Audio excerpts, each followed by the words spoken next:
Launch Director. Launch vehicle is ready for launch. We have ignition. You have permission to launch. 1, and liftoff. Liftoff of the United Launch Alliance Atlas V rocket. Mach 1, execute. And we have an indication of spacecraft separation.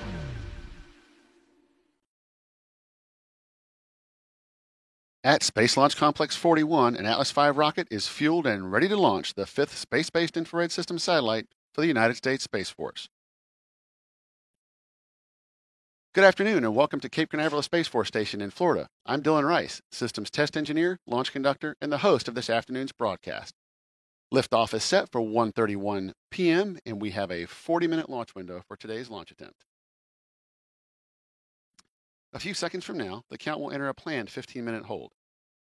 We have 2 planned holds in our 7.5-hour launch count today. These holds give our team additional time to resolve any issues prior to entering terminal count. However, at this time, the team is not working any issues and we are proceeding towards an on-time liftoff. Early in today's show, we'll hear from Systems Engineer Tim Pika about getting today's mission ready for flight. Then stay tuned after liftoff to follow mission events leading to spacecraft separation and to learn more about the SBIRS GEO-5 satellite from a recent conversation I had with Lockheed Martin's Melanie Young. And Lieutenant Bryce Leader and Lieutenant Adam Farrell will join me here in the ASOC to talk more about this mission and the important work done by the SBIRS constellation of satellites. In addition to watching our webcast, you can also follow live mission progress at ulalaunch.com. Jessica Williams, weather officer for Space Launch Delta 45, recently briefed the team. Here are the numbers. The probability of violating launch constraints is less than 10%. Ground winds are 17 to 22 knots out of the east, and the temperature is 80 degrees Fahrenheit. With that forecast, the weather is within launch commit criteria and looks favorable for our planned T0 of 1:31 p.m. Eastern Time. Today's flight will fly an easterly heading away from Cape Canaveral. In addition to the 5th SBIRS satellite, today's flight also includes 2 multi-manifest satellites. Let's take a look at what else we can expect to see. 5, 4, 3, 2. We have RD-180 ignition, and we have liftoff of the United Launch Alliance Atlas V rocket.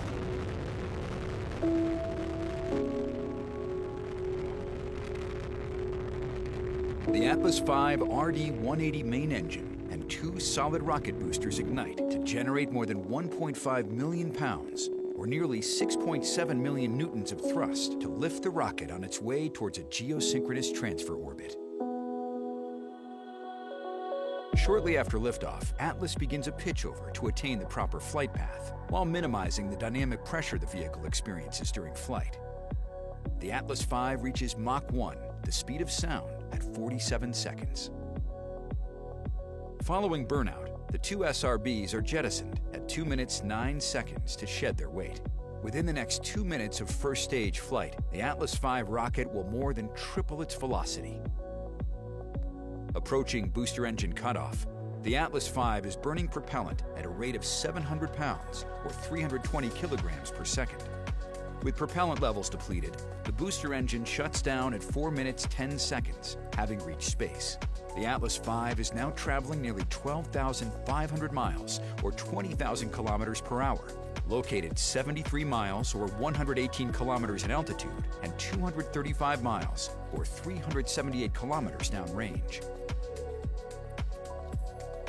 6 seconds later, the Atlas Centaur separation system activates to release the booster stage. The vehicle now weighs a little more than 7% of what it did at liftoff. 10 seconds later, Centaur's RL-10C11 main engine ignites for the first burn. Fueled by liquid hydrogen and liquid oxygen, this burn by the newest and higher performing variant of the RL-10 engine powers Centaur to orbital velocity. During ascent, the SBIRS satellite is protected inside a 4-meter diameter payload fairing. At 4 minutes 34 seconds, once the vehicle has climbed above the densest part of Earth's atmosphere, the payload fairing is jettisoned. At 15 minutes 6 seconds, cutoff of the Centaur main engine, or MECO-1, occurs. 31 seconds later, EZ-3 is deployed. EZ-3 and EZ-4 are fully integrated flight systems attached to the aft end of the Centaur. Each of these systems contains a 12U canister containing small multi-manifest satellites sponsored by the United States Air Force Academy that will help in creating critical capabilities that support the warfighter. Following EZ-3 deployment, the Centaur performs a 180-degree roll and deploys EZ-4 at 16 minutes 25 seconds. At 31 minutes 6 seconds, the Centaur main engine is restarted. Following a nearly 3.5-minute burn, powered flight is complete, and the Centaur main engine shuts down. Centaur and the spacecraft will coast for the next 8 minutes. At 42 minutes 46 seconds, Centaur releases the 5th SBIRS GEO satellite for the United States Space Force, providing early missile warning detection for the United States.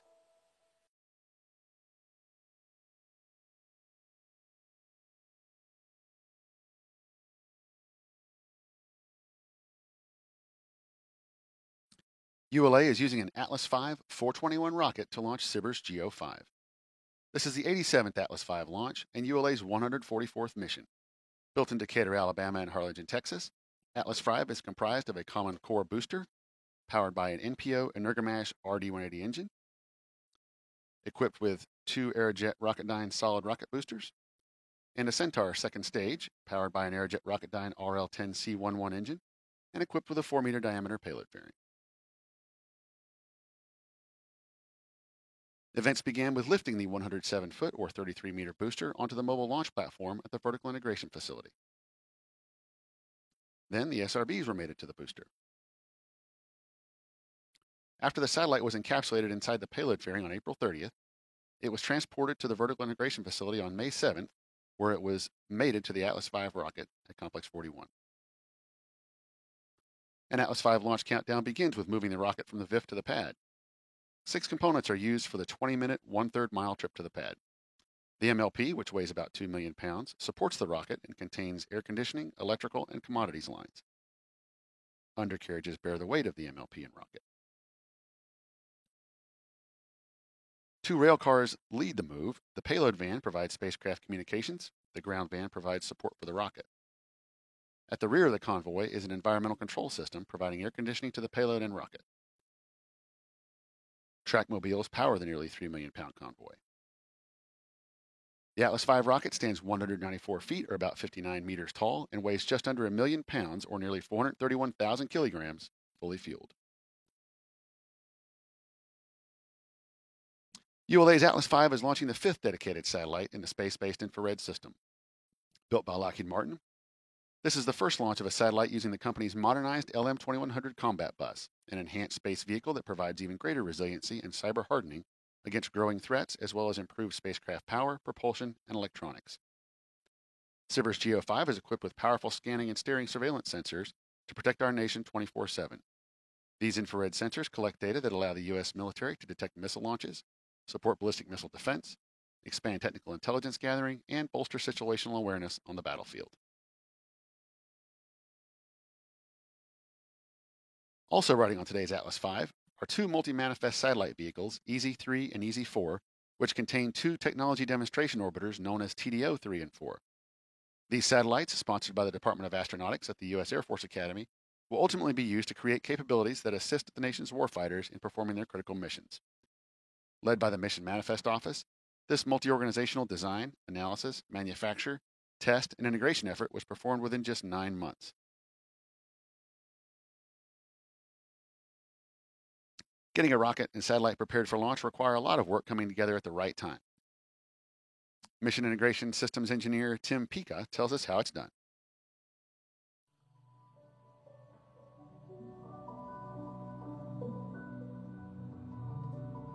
Primarily, my focus is on defining all of the interface requirements to take the payload and put it onto our Atlas rocket. That includes defining all of the hardware, environmental, launch site requirements, and then on the tail end of the mission, right around now, is where we're finishing all of the verifications tied to ensuring that we meet all of the requirements to get both SBIRS and Centaur to end of mission successfully. The work really starts about 2 or sometimes even more years before a launch, where we get a set of requirements from the payload customer, And then from there, it's an ongoing process to work with both the payload manufacturer as well as the government teams to kind of make sure all of the requirements are defined for all those interfaces between our rocket and the payload. ULA does have a history of launching SBIRS missions. We've done 4 to date, starting back in 2011. What's unique about SBIRS 5 is that Lockheed Martin redesigned the satellite. Specifically, certain thermally sensitive components are in new locations. In the case of SBIRS 5, we do consider it a short coast mission, meaning it's only about 43 minutes from the time we launch to the time we separate. So it did pose some unique challenges for us to ensure that we could keep all of those components on the satellite within their thermal constraints. With SBIRS, we do have the 2 additional CubeSats that we consider auxiliary payloads to the mission. So our primary goal is to get SBIRS where it needs to be successfully, but we also have and work with the auxiliary payload team, which is a different customer, to define their requirements and make sure we get those payloads where they need to be. One of the challenges with this is you need to make sure that the requirements for the secondary payloads don't induce extra risk onto the primary payload. So that really is the exact same process we go through with the primary payloads, but with the added step of ensuring that nothing we're going to do with the secondary payloads is going to increase risk to successfully completing the SBIRS mission.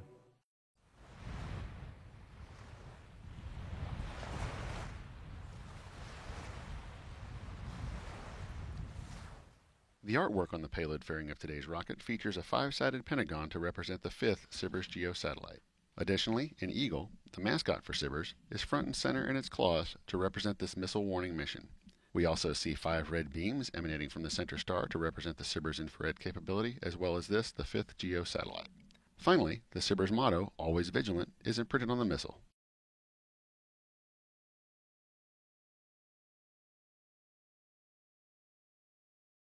We remain in the planned 15-minute hold as we continue toward liftoff. In a few moments, launch conductor Scott Barney will poll the launch team for the final go to pick up the countdown.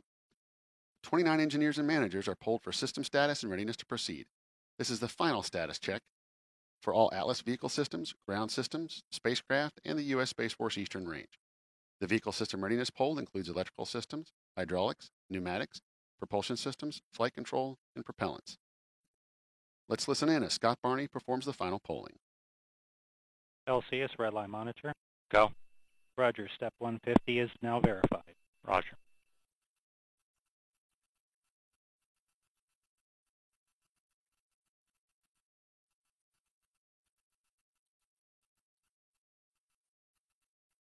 LD-LC, Net 1. LDN1. Here we are close, very close to our topping. Recommend extending the hold. I copy. LC switch Please will remain extend in the a hold. ready position.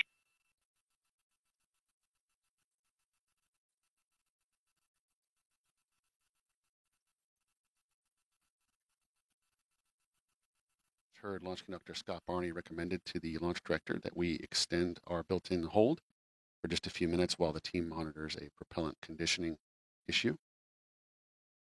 So we will stand by and await an updated T0.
LC Lux 1. Go, Lux 1. Fogo suppressor charge is complete. Roger. And Lux 1 LC, your status on step 850.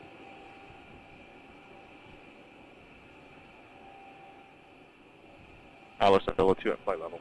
Roger. And with that, all steps are complete prior to the status check. LC-STD. Go. Spacecraft is configured for launch. Roger. And RLM LC. Go ahead. Again, verify redline monitor and event table and correct configuration for terminal count. Verified. Roger. Okay, all personnel stand by for the status check. And we'll get a new T0.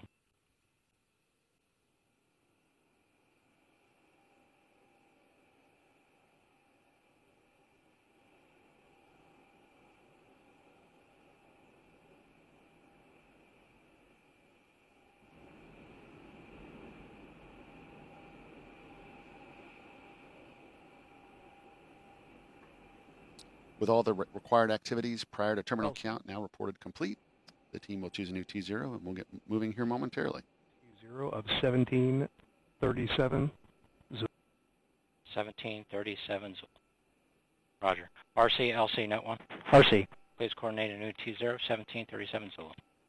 1737 Zulu in work. ALC, set the clock for a T0, 1737 Zulu. Roger.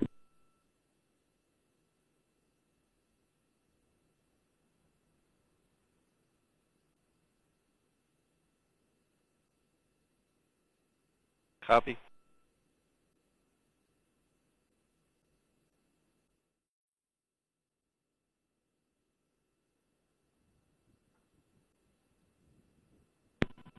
LC, ALC. Go. Countdown clock has been set for a new T0 of 1737. Roger.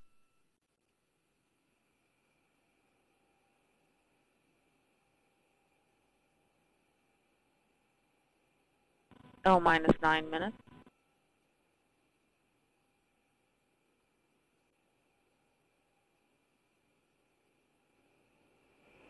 LC, RC, Net 1. Go, RC. New T0 is approved. Roger. Okay, all personnel, we have an approved T0 for 1737 Zulu. LC switch to the ready position. All steps are complete prior to the status check. And as you just heard, the clocks are now set for our new T0 of 1737. The range has approved the new T0, and the team is now ready to proceed with countdown. Launch Conductor Scott Barney will resume his activities and conduct the poll for terminal count in just over 1 minute.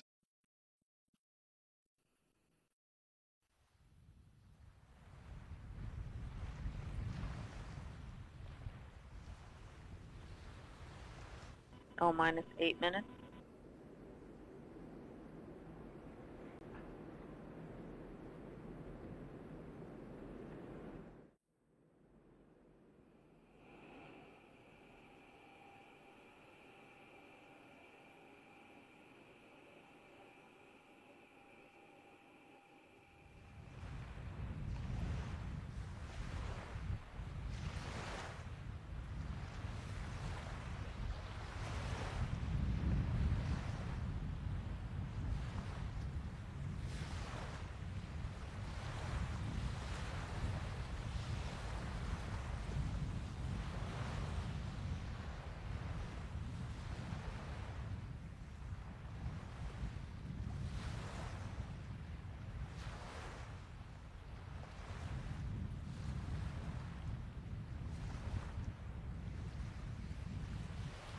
L minus 7 minutes. Status check to proceed with terminal count. Atlas Systems, propulsion. Go. Hydraulics. Go. Pneumatics. Go. LO2. Go. Water. Go. Centaur Systems, propulsion. Go. Pneumatics. Go. LO2. Go. LH2. Go. HASGAS. Go. Electrical Systems, airborne. Go. Ground. Go. Facility. Go. RFFTS. Go. Flight control. Go. GCQ. Go. Operations support. Go. COM. Go. Umbilicals. Go. ECS. Go. Redline monitor. Go. Quality. Go. Op safety manager. Go. ULA safety officer. Go. Vehicle system engineer. Go. Anomaly chief. Go. Range coordinator. Clear to proceed. Launch director. Launch vehicle is ready to launch. Mission director. You have permission to launch. Proceeding with the count. ALC, verify T0 is set for 1737 Zulu. Verified. Polling is complete. The ULA launch team and the Space Force mission director are go for launch. From T-minus 4 minutes until launch, you'll be listening to Scott Barney and his team performing the final steps in the countdown procedure. You'll hear the team call out that Atlas liquid oxygen topping has been secured, followed about a minute later by the call out for transferring the Atlas and Centaur stages from ground facility power to internal battery power. At T-minus 1 minute 55 seconds, the team will command the launch sequencer to start, followed shortly by securing the Centaur liquid hydrogen and liquid oxygen topping activities.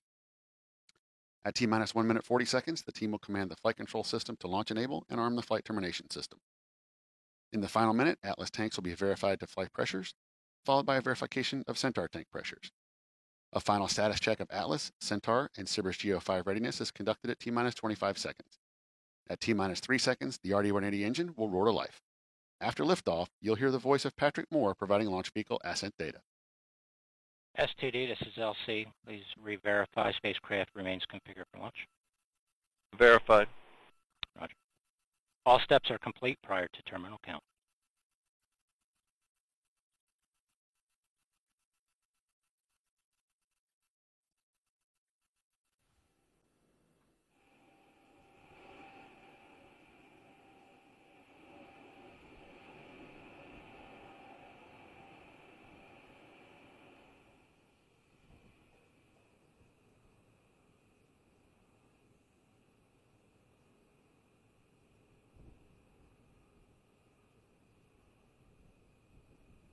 This is Atlas Mission Control at T-minus 4 minutes and holding.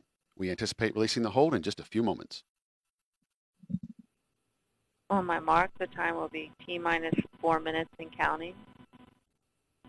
3, 2, 1, mark. 3:55. The countdown clock has resumed, and we are go for launch at 1:37 p.m. Eastern Time.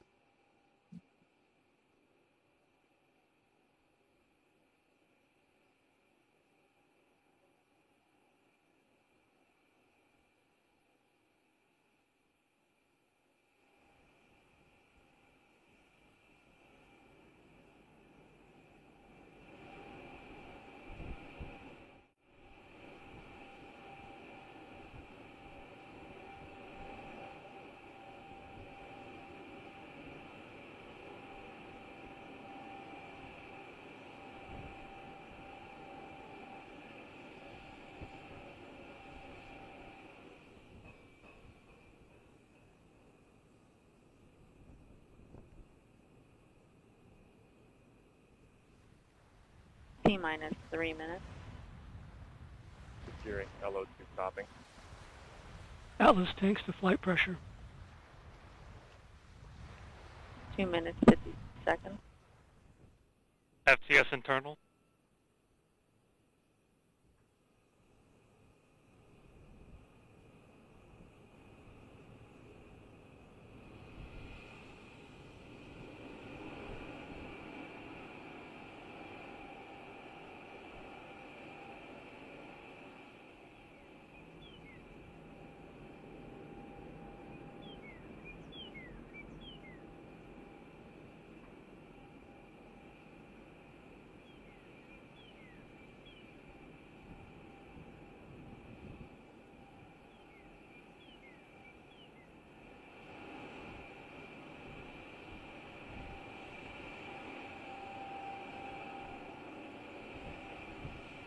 $159,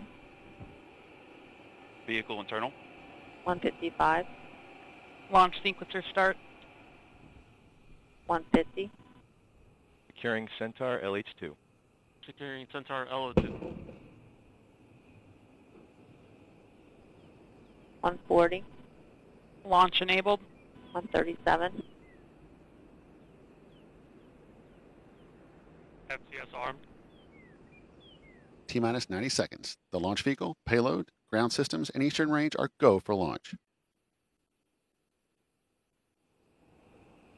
$120, OCU's armed. FCS count started. $110, Vent valves locked.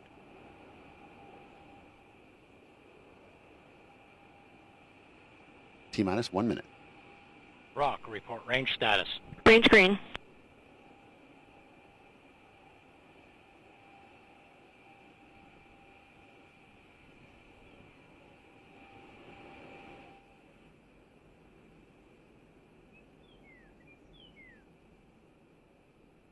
$40 seconds.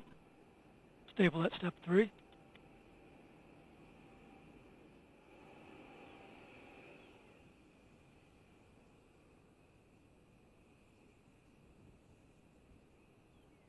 $25. Status check. Go Atlas. Go Centaur. Go Sibbers.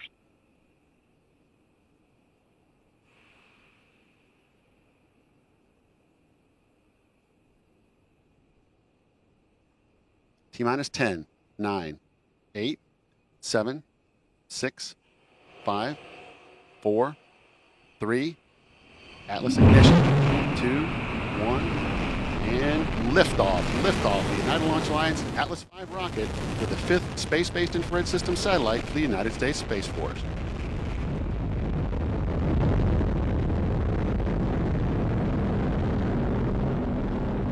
Now 15 seconds into flight. PU's gone to closed loop control.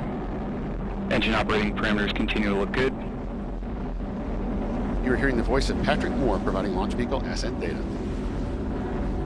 Vehicle's now completing the pitch over program. Body rates look good.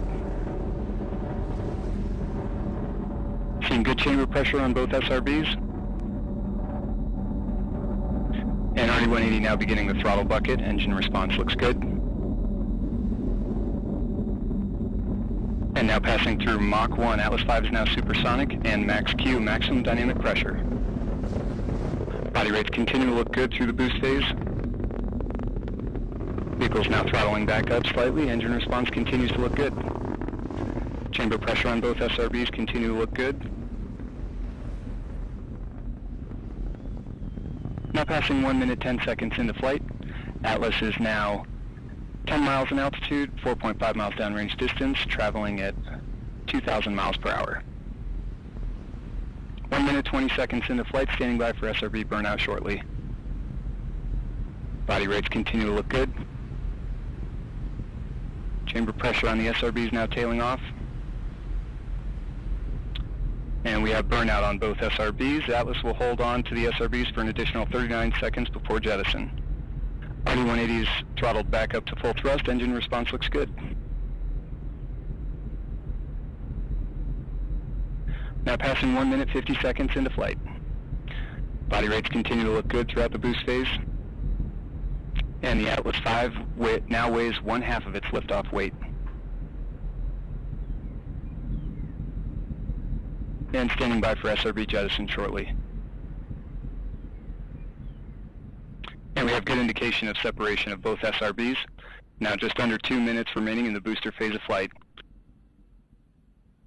Vehicle's gone to closed loop steering, seeing a slight correction in the body rates, now damping out nicely.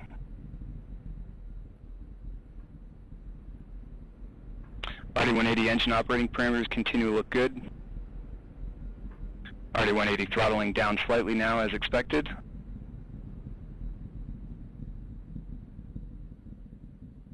Two minutes 40 seconds into flight. Atlas is now 39 miles in altitude, 68 miles downrange distance, traveling at 5,400 miles per hour. And the Centaur reaction control system is now pressurizing to flight levels. System response looks good. Now coming up on 3 minutes into flight. RD-180 pump speeds and injector pressures continue to look good. Body rates continue to look good. Now about 1 minute remaining until booster engine cutoff.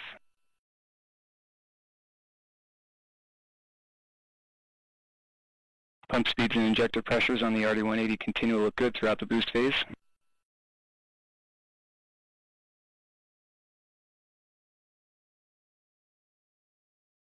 Three minutes 30 seconds into flight.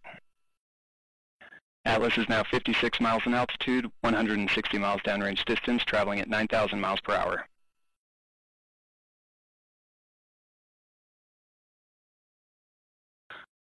And RD-180 is now throttling to maintain a constant 5G acceleration limit. RD-180 responses look good.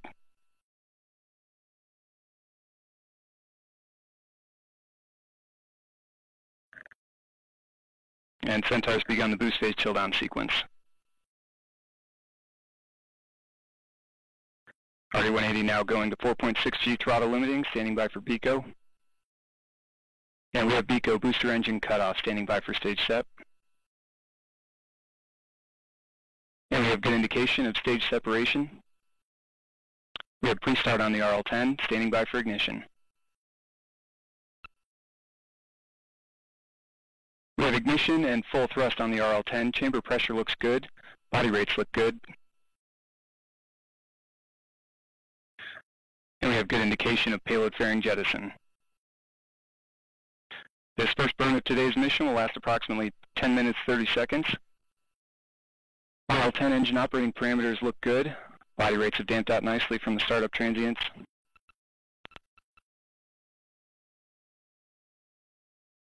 And the RCS system has begun the initial thruster firings for system thermal conditioning. Just over 5 minutes now remaining in, or 5 minutes now into flight.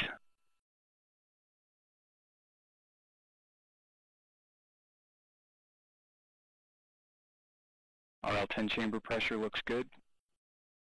Body rates continue. This is Atlas Mission Control at T plus 5 minutes, 20 seconds. Patrick Moore just confirmed successful completion of the early phase of today's flight, and all systems continue to operate nominally.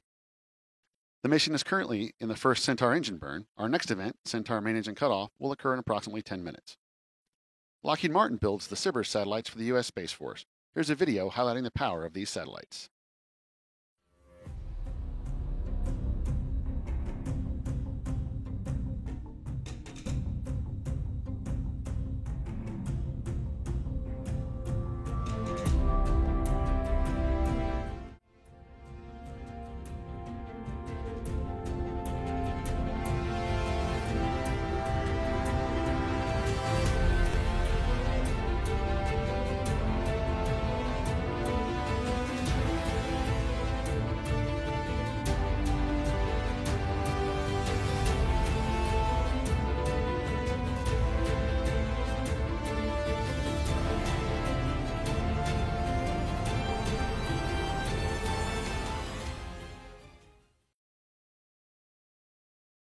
It's 30 seconds into flight.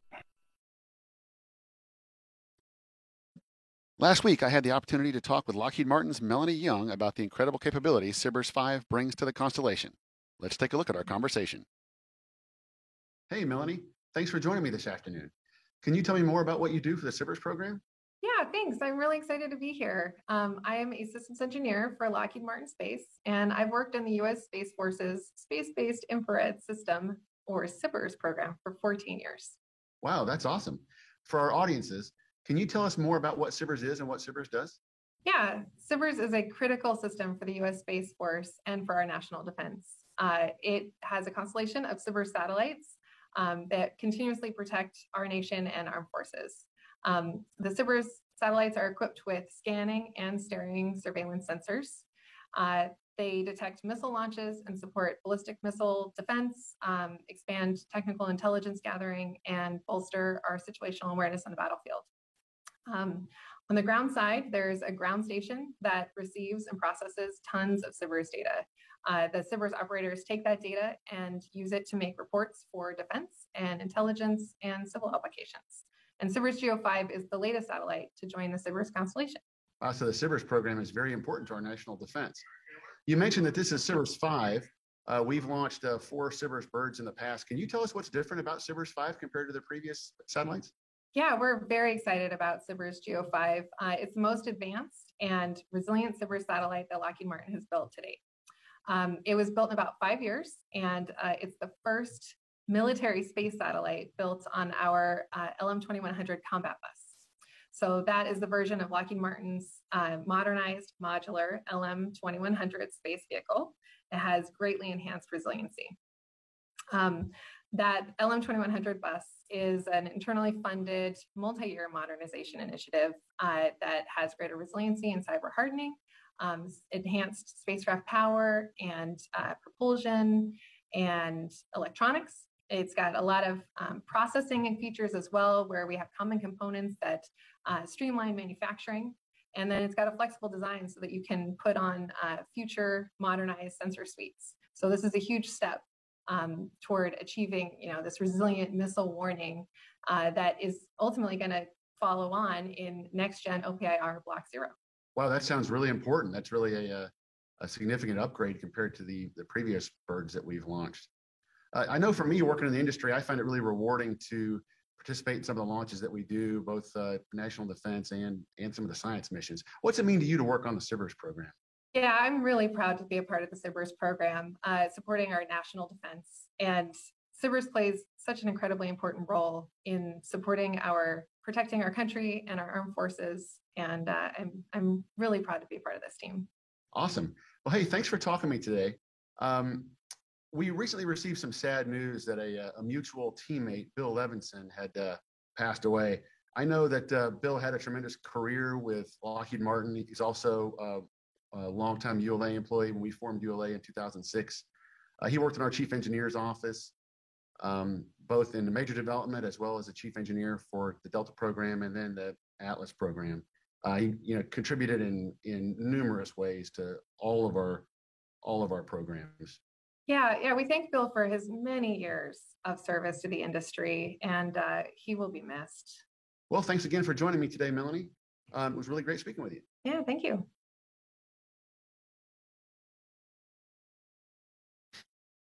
Once operational, the Space Delta IV team at Buckley Air Force Base in Colorado will control the SBIRS GEO-5 satellite. Let's take a look at a short video message. Hi, I'm Captain Hannah Ritter. And I'm Second Lieutenant Nicholas McDaniel. We're here at Buckley Air Force Base, Space Delta IV. With faster, more accurate missile surveillance capabilities, this is a step forward for the future warfighter. As a space-based infrared operator since 2017, this historic event on May 17th will be the launch of SBIRS GEO-5, will greatly contribute to the mission of protecting the United States and our allies. The launch of this satellite further proves that the space enterprise is here to stay, and we can't wait to gain operational control of the satellite and support our nation and our allies.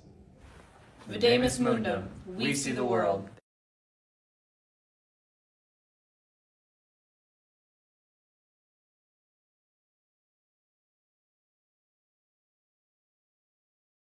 This is Atlas Mission Control at T plus 11 minutes, 30 seconds.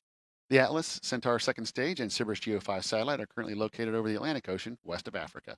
Our next event, first Centaur main engine cutoff, or MECO-1, is coming up in a few minutes, followed by deployment of EZ-3 and EZ-4. Once again, here's Patrick Moore. Temperatures as expected, and telemetry quality continues to look good.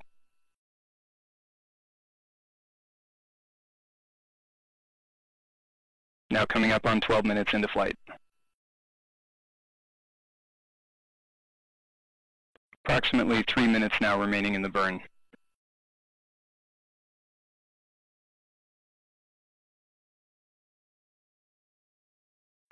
And Centaur is now 125 miles in altitude, 2,200 miles downrange distance, traveling at 17,000 miles per hour.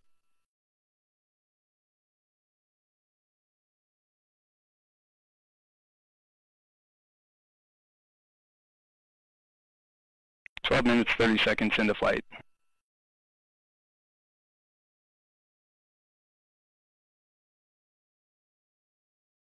Chamber pressure on the RL-10 has continued to look stable throughout this burn.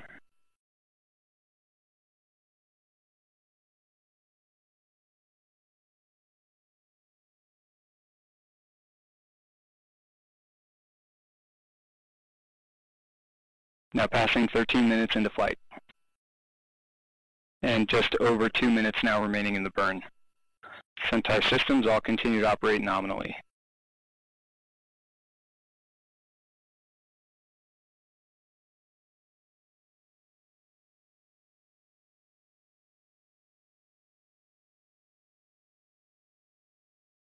And continuing to see some periodic thruster activity on the reaction control system as expected.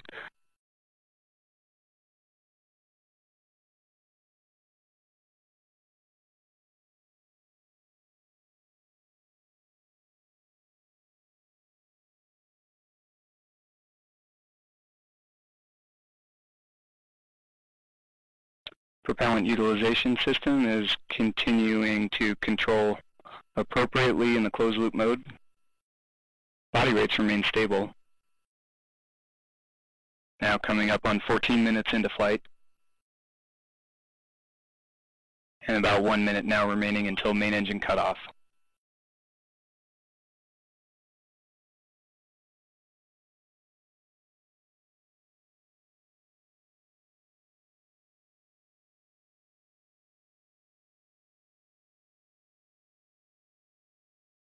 Chamber pressure continues to look good on the RL-10. Body rates remain stable. About 35 seconds now remaining until engine cutoff.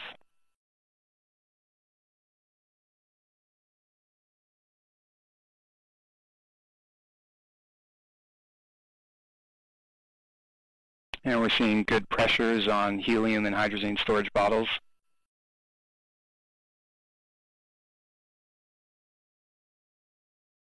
And standing by for engine cutoff shortly.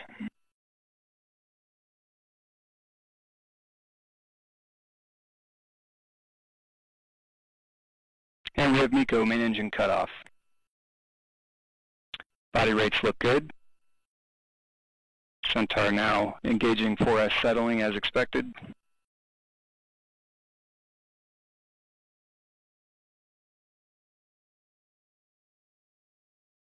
And standing by for CubeSat deployment shortly.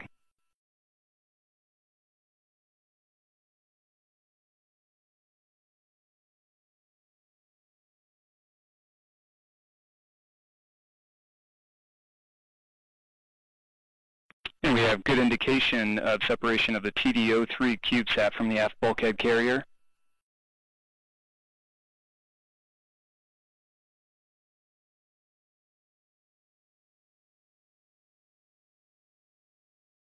Centaur now rolling 180 degrees in preparation for separation of the TDO4 CubeSat. And roll rate is now damping out.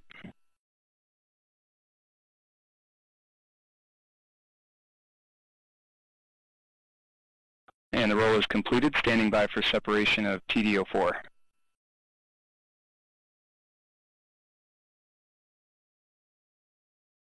And we have good indication of separation of the TDO4 CubeSat from the aft bulkhead carrier. Now 16 minutes, 30 seconds into flight. Centaur has resumed 4S settling following successful separation of the aft bulkhead carrier payloads.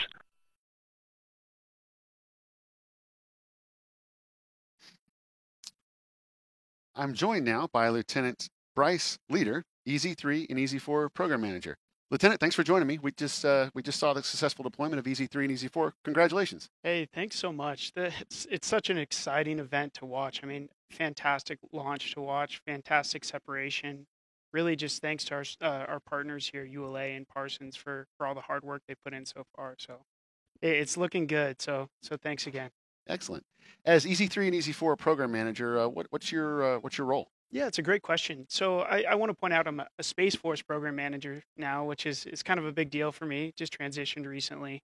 But I'm based out of the Mission Manifest Office, which is a subset of SMC out of Los Angeles Air Force Base. And I know that's kind of a mouthful, but pretty much what we do is we try and maximize the capability on the launch vehicle through multi-manifesting. And we've done this on 3 missions so far. Who built TDO 3 and 4? Yeah, so TDO 3 and 4 was built by DNET Integration and Design. It's a small company out of Denver, Colorado.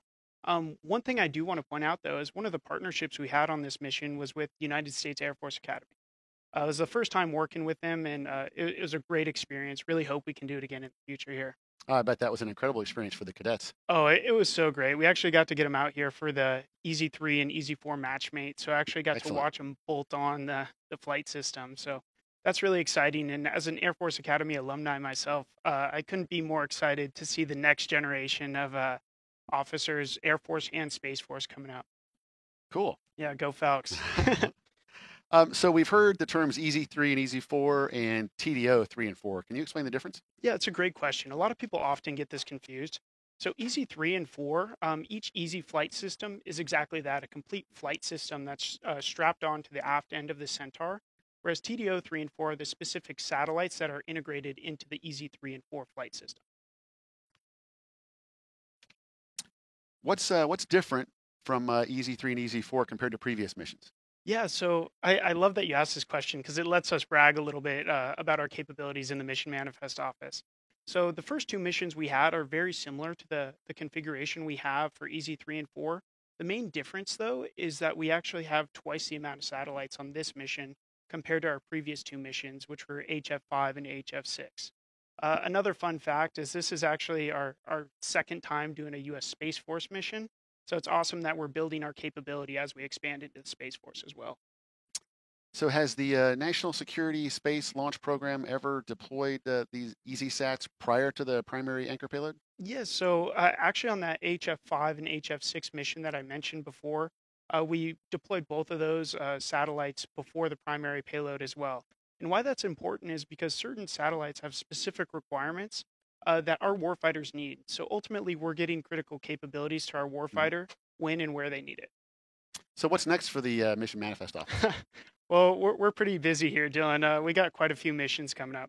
But one I want to highlight is a partnership with NASA on the Landsat 9 observatory mission. We're actually populating an entire ESPA ring that's going to have up to 13 satellites on it. Wow. Yeah, so that's launching out of the West Coast in September here, so we're really looking forward to that one. Well, thanks, Lieutenant. We appreciate the details and your perspective on this very interesting program. I'm sure you're anxious to get back to following EZ3 and EZ4. But if you'd like to stay with me for just a few minutes, we have something coming up that you might appreciate.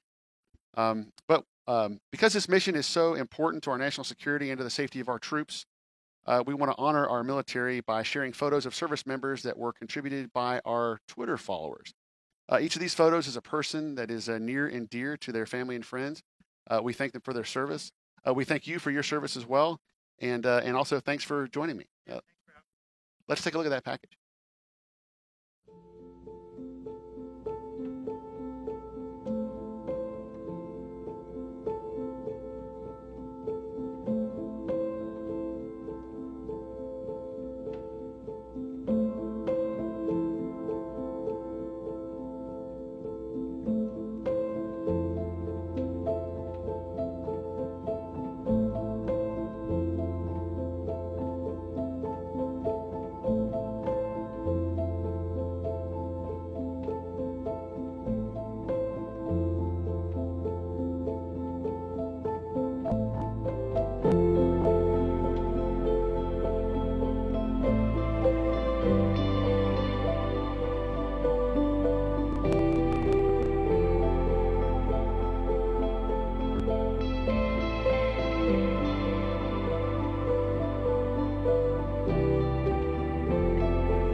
What a great tribute, and thanks to all, again, for that have served and continue to serve our country. Transporting the Space Force's SBIRS GEO-5 satellite to the launch site here at Cape Canaveral required collaboration with the Air Force. Let's take a look at an interview with one of the pilots. The space mission is essential to everything the military does, whether it be GPS, whether it be in the missile detection, whether it be really mapping anything. So the C-5 is a special aircraft because it can fit outsized cargo, meaning the design of the plane allows it to hold things that most normal planes wouldn't usually be able to hold. Most planes need palletized cargo, whereas we can fit larger cargo such as helicopters, tanks, and satellites. So yeah, this is a special mission because we only have two C-5s capable of doing that mission, and we don't do it very often, so it's a privilege to be able to contribute to the space mission. So in order to prepare for these space missions, we have to, as an aircrew, be very cautious and prepare much more thoroughly in regards to turbulence, in regards to weather, routing, making sure that no hazards are going to be in the way that might potentially damage the satellite or the container that it's in. It could damage the satellite, so we need to be very cautious on especially important missions. We even have another C-5 going in front of the C-5 carrying the satellite just to scout out the air ahead of us if there's any turbulence or weather that we need to avoid. And we will be trying our best to make this landing as smooth as possible in order to prevent it from getting damaged. So yeah, the loadmasters are essential in this. They're the ones who basically run everything to do with the cargo. They are I would call them the most essential part of the C-5, or of the satellite and space mission, just because it takes usually up to a day, 2 days in order to safely and correctly put these containers on. So the amount of expertise that it takes our loadmasters and our engineers in order to get these things on safely and correctly is astounding. Working with the civilian community and the space community in order to move these satellites is just a great experience and a different experience than what we're used to working with military only.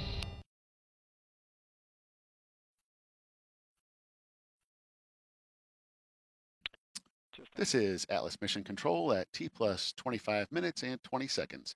We are a few minutes away from the restart of the Centaur main engine. Let's go back to Patrick Moore. Centaur systems all continuing to operate nominally. And vehicle is continuing the PTC roll, and we are continuing to see the periodic thruster activity on settling as expected.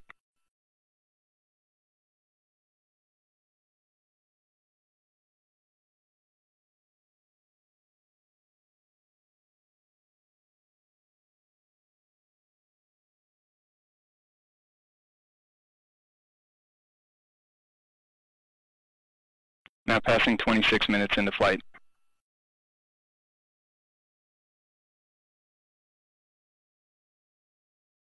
And 5 minutes now remaining in the coast.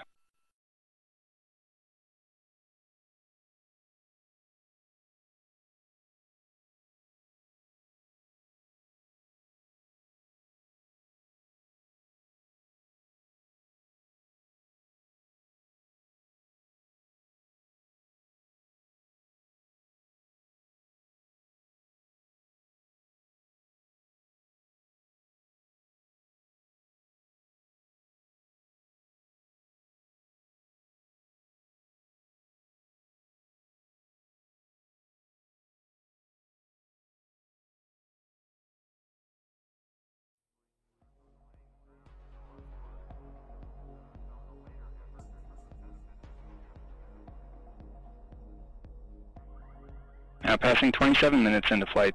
Centaur systems all continuing to operate nominally throughout this coast. Vehicle is continuing the PTC roll. Vehicle body rates remain stable. Storage bottle and tank pressures continue to look good. Main vehicle battery temperatures and voltages also look good.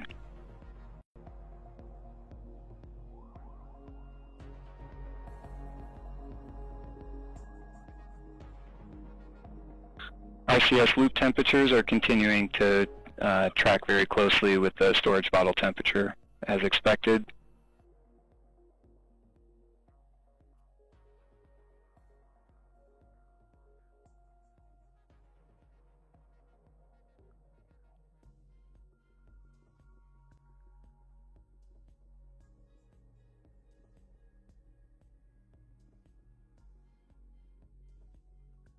Now passing 28 minutes into flight. And Centaur should be beginning to conclude the PTC roll in preparation for the next burn. And we are seeing the roll come down to conclude the PTC.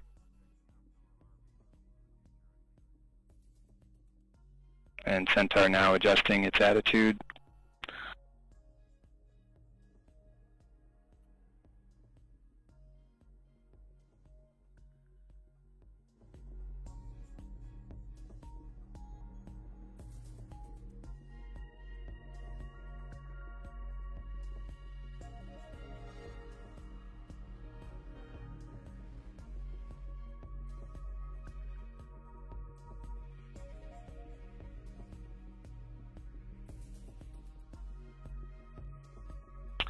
Now passing 29 minutes into flight. And in a little over 2 minutes, the Centaur engine will ignite to begin the second burn of today's mission. 23 seconds prior to ignition, the RL-10 will begin the fuel and oxidizer pre-start sequence. This burn should last approximately 3 minutes and 20 seconds.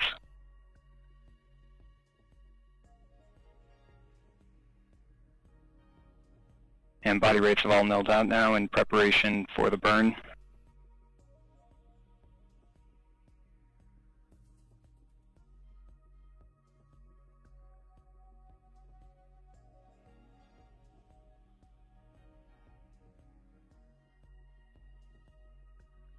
And Centaur now engaging 100% 4S settling.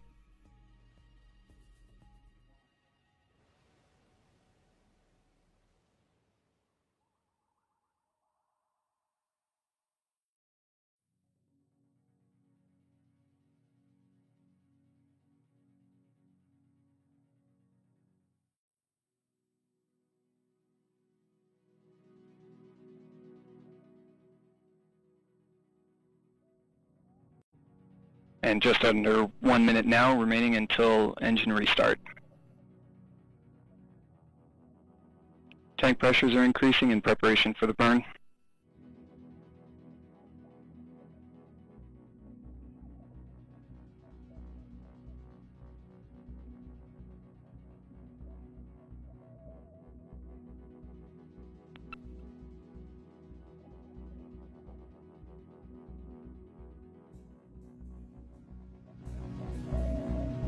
And we have fuel pre-start on the RL-10.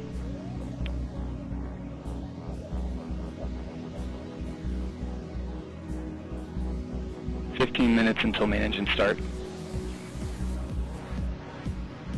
And we have LOX pre-start. Standing by for ignition. We have ignition and full thrust on the RL-10. Chamber pressure looks good. Body rates look good.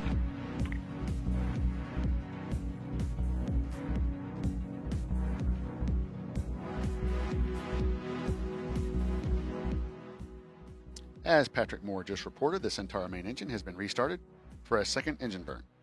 This burn will last approximately 3 more minutes. The Atlas V continues to travel in a southeasterly direction. Following our next event, MECO 2, or cutoff of the Centaur RL-10 engine, the Atlas V will cross over the African continent where the trajectory will switch to an easterly heading. Separation of the SBIRS GEO-5 satellite will occur over the Indian Ocean east of Madagascar. Let's go back to Patrick Moore. Chamber pressure throughout the burn.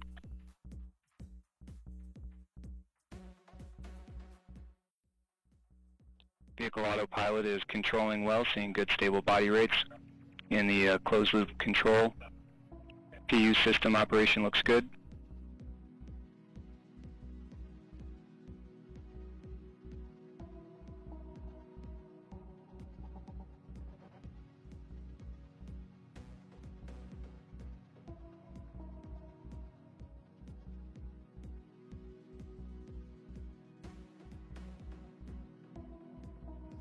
And 2 minutes now remaining in the burn.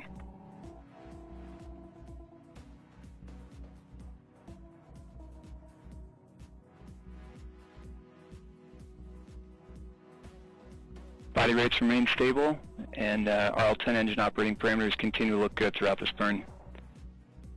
And about 100 seconds now remaining in the burn.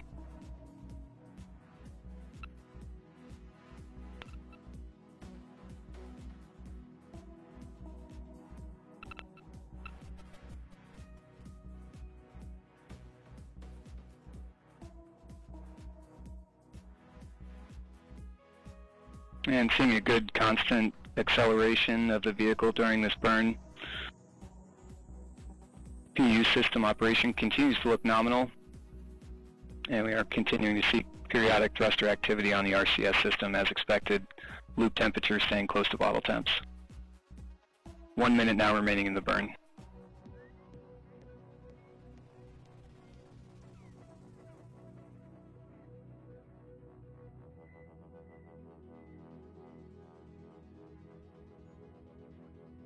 Body rates continue to look stable as vehicle is controlling in closed loop.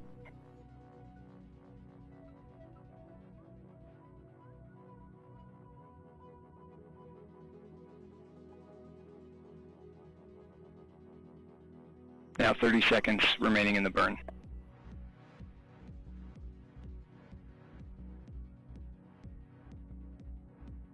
Centaur systems all continue to look good throughout this burn.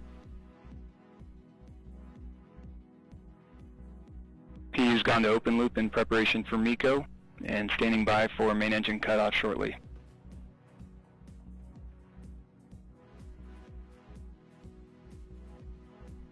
And we have MECO main engine cutoff.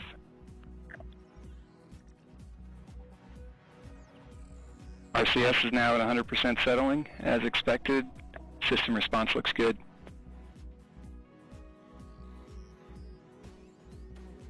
And Centaur's now turning to the separation attitude.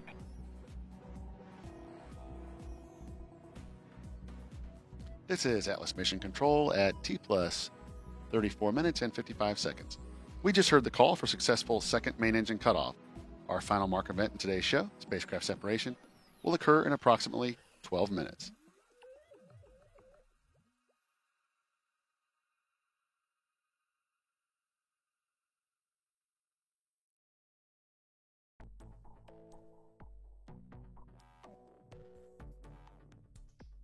Joining me now is Lieutenant Adam Farah. Lieutenant, thanks for joining me. Thanks, Dylan. Pleasure being here. Seeing launch was awesome, and I'm excited. Awesome. Yeah. As program manager for the 5th and 6th SBIRS satellites, what are your responsibilities? What's your average day look like? Yeah, great question. So I'm an acquisitions officer in the Air Force, and I'm part of the Systems Engineering, Integration, and Test Integrated Product Team, or IPT, for GEO SBIRS 5 and 6. So with this, my responsibilities, I manage risk associated with the program, I review earned value management data, I plan the early on-orbit test campaign, and I contribute to the launch readiness review process. And with these responsibilities, my day can get pretty busy. An average day, I reach out to individual IPTs with regards to risk. I review contractor data, I attend virtual meetings, and then I report my findings or assessments to upper leadership. But I really enjoy my work, and I really enjoy working with the contractor and government team that I work with. And it's been awesome, and I think we've done a great job adapting in this all telework COVID environment. Oh, it's been a very challenging year, no doubt. For everyone. So we've heard a lot about the SBIRS satellite today. Can you give us some additional background on the SBIRS capabilities and the development? Yeah, absolutely. So the Defense Support Program, or DSP, was the original missile warning capability for the United States. The first satellite was launched in 1970, and the last satellite was launched in 2007. And in the span, there were a total of 23 DSP satellites put into constellation.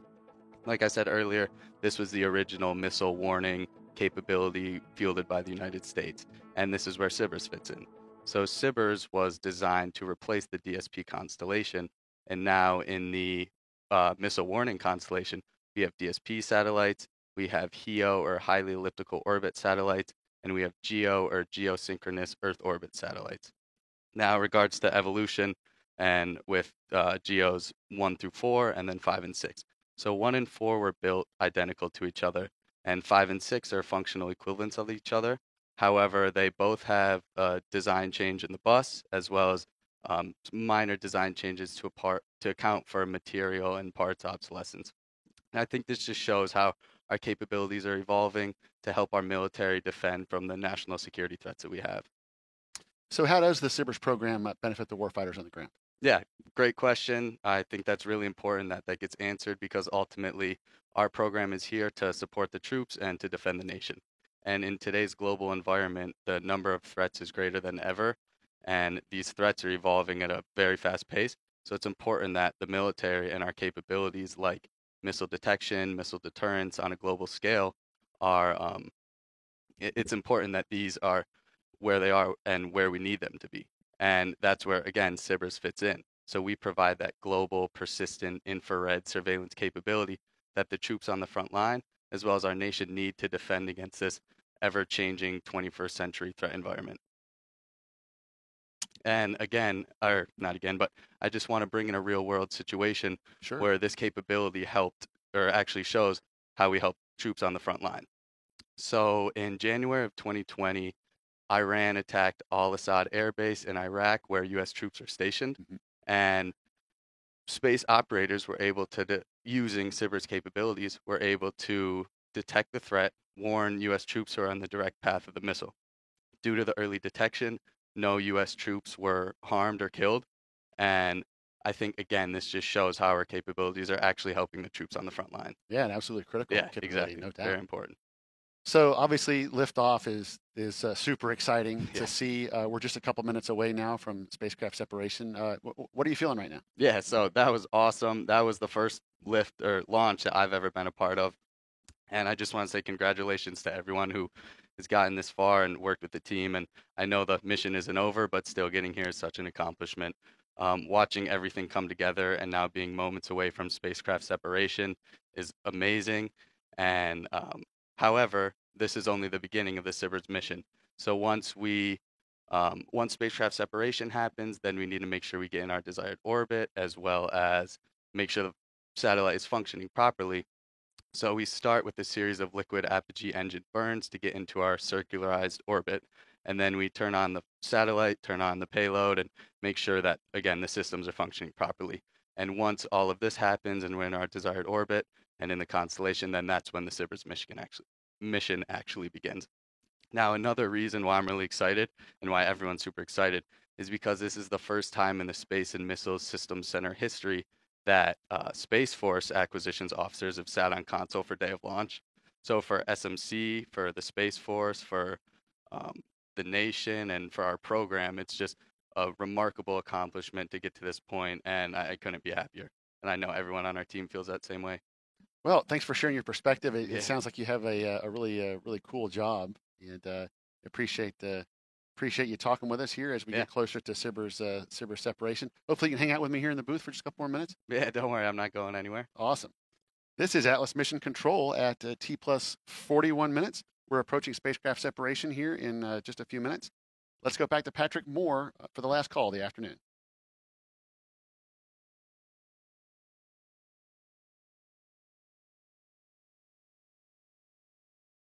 Now just over 90 seconds remaining until spacecraft sep. Centaur systems all continue to look good.